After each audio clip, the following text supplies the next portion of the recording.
Je sais pas si c'est la vibration ou la perception, je sais pas. Oui, mais alors, le but de tout ça, quand même, c'est d'avoir un projet commun, en fait, vis-à-vis de la société. On est obligé de passer par là pour donner un sens, en fait, à cette énergie. C'est-à-dire densifier cette énergie, faire expérience de ça. Mm. Chacun, indépendamment, puisque tu as raison de le dire, hein, tu es au maximum de ce que tu peux faire aujourd'hui. Moi, je suis au maximum de ce que je peux faire aujourd'hui. Mm. Tu peux pas aller au-delà. Pour l'instant, là, maintenant. Donc, tu as raison de dire, je ne pourrais pas dire parce que moi, je suis plus dans le ressenti, etc. Mm. Mais tu dois transmettre ça, justement. Ne serait-ce que par tes actions, par ce que tu es, tout ça, etc. Mais je le fais. J'ai pas dit que tu le fais pas. Je disais juste que, à un moment donné, puisque moi, je te parle, c'est très prétentieux ce que je veux dire. Je suis désolé, mais on est là, je ne peux pas faire autrement que de dire ça. Tu dois faire expérience. Donc, quand tu fais expérience, tu vas intégrer des informations qui vont te permettre de densifier, en fait, ton énergie. Et à ce moment-là, Donc ça veut dire accepter ce qui arrive. bah, disons oui, mais j'aime pas le terme accepter, c'est un peu, c'est toujours un peu, Respecter oui, ce qui a été tu proposé. regardes et voilà, c'est l'observation, etc. Et si ça fait écho, je veux dire, si ça fait résonance, Mm. tu vois, si ça fait vibration, Mm. effectivement, si ça fait rien, tu laisses tomber, ça n'a aucune importance. Il y a des informations que je reçois à l'écoute, des échos, fondus, Creuser, tout ça, etc. creusés, La etc. fusion. Alors l'ego, alors, je reviens, je vais essayer de résumer ce que j'avais dit. L'ego, parce que c'est quand même relativement important, de prendre conscience que l'ego est lié à la matière. Donc il est lié à toute chose. L'ego existe en tant que tel, il est lié à l'univers, d'accord. Il est vivant en tant que tel. Ça veut dire qu'il est un avec toute chose.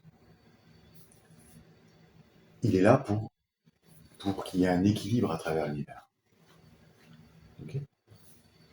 L'énergie telle qu'elle est, telle que nous on l'aperçoit, telle qu'on la vit, c'est l'énergie qui alimente toute chose dans l'univers.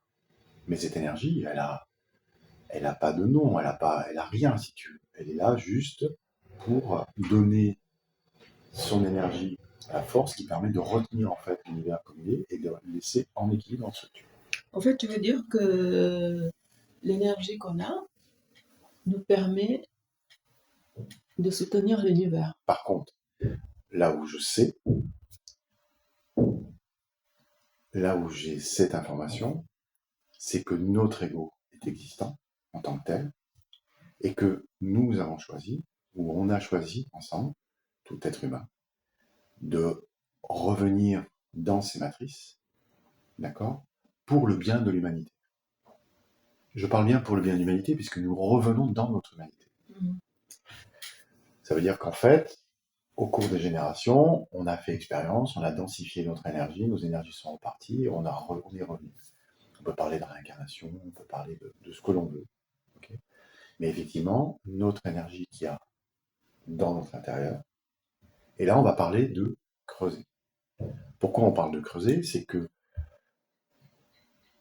l'ego étant existant, étant réceptacle de l'énergie, d'accord, parce qu'on choisit d'aller dans cet ego-là, on va ce qu'on appelle fusionner.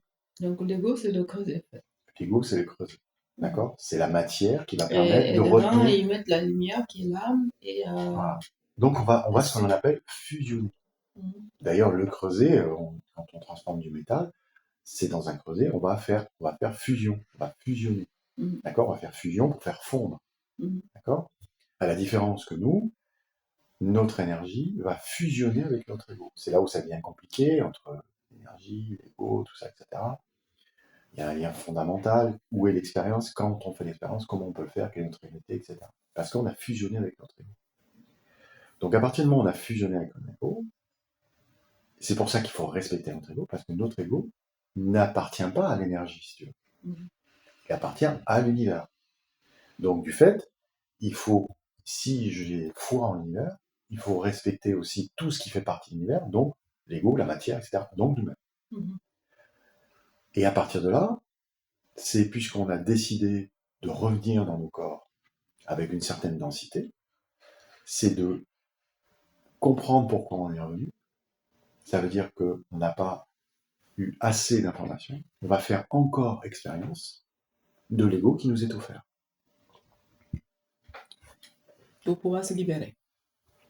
Pas nécessairement se libérer, pour pouvoir, je dis, parce que j'ai pas encore toutes les données, pour pouvoir amener en fait de la densité à notre propre énergie, pour qu'à un moment donné, quand elle est libérée, puisse retourner à l'énergie et revenir à l'humanité d'une façon ou d'une autre, pour pouvoir donner à l'humanité encore en fait de l'information, etc. Et se développer, et avoir. C'est pour ça qu'à un moment donné, nous arriverons dans notre humanité à un seuil en fait de spiritualité. C'est ce que tend aujourd'hui notre humanité, à essayer d'aller vers la spiritualité. C'est pour ça qu'en opposition, on a ce que l'on connaît de la matière, l'argent, le machin, le truc, les gens qui disent n'importe quoi, tu vois, les hyper milliardaires, etc., pour essayer de ramener vers la matière. Mm. Mais en fait, on a l'impression que du coup, que la matière nous veut du mal. Mais non, pas du tout. L'univers ne nous veut pas de mal. La matière, tout ce qui est matière ne veut pas de mal. C'est juste notre façon de faire expérience qui fait que ça existe. Parce que quand tu acceptes des frustrations, quand tu acceptes la jalousie, quand tu acceptes le manque, quand tu acceptes le besoin d'argent, de dire que c'est essentiel, etc., tu ne fais pas expérience. D'accord? Tu prends et tu vis tes émotions, etc. Donc qu'est-ce qui se passe? Du coup, tu donnes raison à ce qui se passe dans l'humanité, sur le plan matériel. Donc il ne faut pas l'accepter. Il faut, c'est pas, oui, le mot accepter est un peu... Respecte, on va dire respecte. Voilà, il faut respecter ton ego, ça veut dire qu'il a ça, et donc tu lui dis, mais donne-moi ton expérience, vas-y, on va en parler. Nous allons en parler. Hein? Alors, je dis nous allons en parler parce que pour ramener sur un côté un peu égotique, hein, c'est pour dire, voilà, on va pouvoir en parler.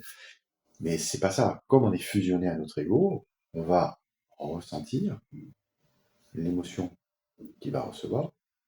Et à ce moment-là, cette émotion-là, on va faire expérience de cette émotion pour dire, bah oui, on fait partie intégrante, on est ensemble.